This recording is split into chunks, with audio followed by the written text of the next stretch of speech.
कभी सोचा है कि कुछ आदतें हमसे छूटती ही नहीं और कुछ नई आदतें शुरू करना मानो पहाड़ चढ़ने जैसा लगता है? तो आज हम जेम्स क्लियर की किताब एटॉमिक हैबिट्स की मदद से इसी गुत्थी को सुलझाएंगे। समझेंगे कि अच्छी आदतें बनाने और बुरी आदतों से छुटकारा पाने के पीछे का विज्ञान आखिर है क्या। अक्सर लोग सोचते हैं कि आदत बदलने के लिए बहुत सारी विल पावर माने इच्छा शक्ति चाहिए, पर असल खेल विल पावर का है ही नहीं। असली ताकत छिपी है उस सिस्टम को समझने में जो पर्दे के पीछे रहकर हमारे सारे काम कंट्रोल करता है। तो चलिए सबसे पहले इसी अदृश्य इंजन को समझते हैं। वो इंजन जो हमारी हर एक आदत को चलाता है, फिर चाहे वो आदत अच्छी हो या बुरी। तो आदत होती क्या है? सीधी सी भाषा में कहें तो आदतें हमारे दिमाग के बनाए हुए शॉर्टकट्स हैं।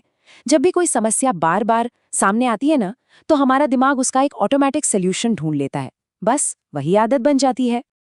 और मजे की बात यह है कि हर आदत, चाहे वो कितनी भी मुश्किल क्यों ना लगे, वो बस एक सिंपल से 4 स्टेप वाले लूप पर काम करती है। ये 4 स्टेप्स हैं। पहला संकेत यानी क्यू, दूसरा ललक यानी क्रेविंग, तीसरा प्रतिसाद यानी रिस्पॉन्स और चौथा पुरस्कार यानी रिवॉर्ड। यही चारों मिलकर एक ऐसा फीडबैक लूप बनाते हैं जिससे हमारा दिमाग सीखता है और किसी भी काम को धीरे धीरे ऑटोमेटिक आदत में बदल देता है। अब आप सोच रहे होंगे कि ये सब सुनने में बड़ा टेक्निकल लग रहा है, पर असल में ये लूप दिन में ना जाने कितनी बार हमारी जिंदगी में घूमता है और हमें पता भी नहीं चलता। चलिए एक बहुत ही आम सा उदाहरण लेते हैं, अपना फोन चेक करने की आदत। तो सब कुछ शुरू होता है एक संकेत से, एक ट्रिगर से, जैसे फोन की घंटी बजी या वो वाइब्रेट हुआ। ये एक इशारा है दिमाग के लिए कि भाई कुछ होने वाला है।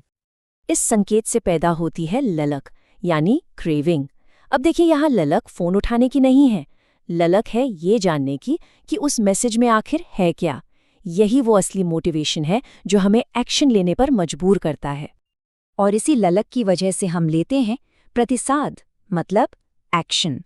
हम फोन उठाते हैं और मैसेज चेक करते हैं। यही वो असल काम है जिसे हम आदत कहते हैं। और आखिर में मिलता है पुरस्कार। जैसे ही हमने मैसेज पढ़ा, हमारी जानने की इच्छा, वो जो खुजली थी, वो शांत हो गई। दिमाग को तसल्ली मिली। और बस यही तसल्ली दिमाग को सिखाती है कि ये लूप फायदेमंद है, इसे अगली बार फिर से करना है।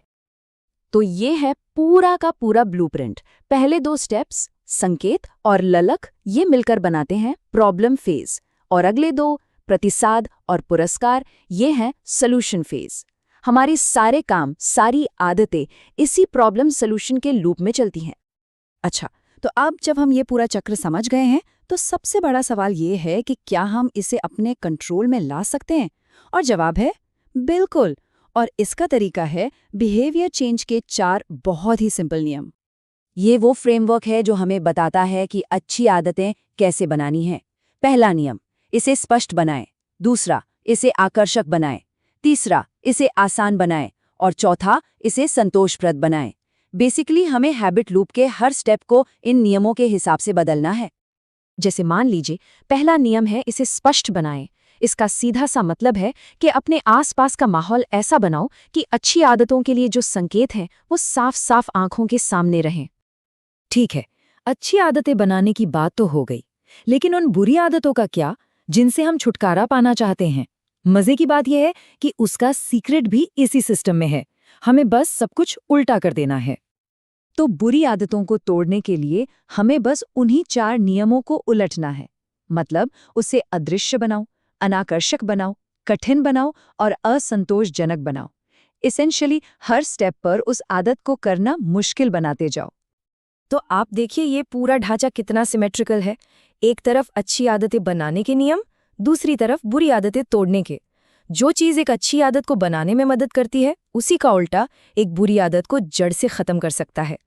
इन सभी नियमों में से अगर कोई एक नियम है जो शुरुआत करने के लिए सबसे ज़रूरी है, तो वो है तीसरा नियम, इसे आसान बनाएं। यहाँ पर आता है 2 मिनट रूल। ये नियम कहता है कि किसी भी नई आदत को इतना छोटा कर दो कि उसे करने में 2 मिनट से भी कम लगे। जैसे 1 घंटा पढ़ूंगा की जगह सिर्फ 1 पेज पढ़ूंगा। पॉइंट आदत को पूरा करना नहीं है, पॉइंट है बस उसे शुरू करने की आदत डालना।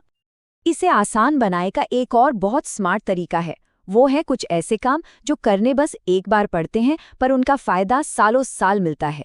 जैसे ईमेल से अनसब्सक्राइब करना या बेडरूम से टीवी हटा देना। ये काम बुरी आदतों को ऑटोमैटिकली मुश्किल बना देते हैं। तो आखिर में ये सोचने की बजाय कि सबसे बड़ा बदलाव क्या लाया जा सकता है, क्यों ना ये सोचा जाए कि वो सबसे छोटी 2 मिनट से भी कम वाली कौन सी एटॉमिक हैबिट है जिसकी शुरुआत आज अभी से की जा सकती है।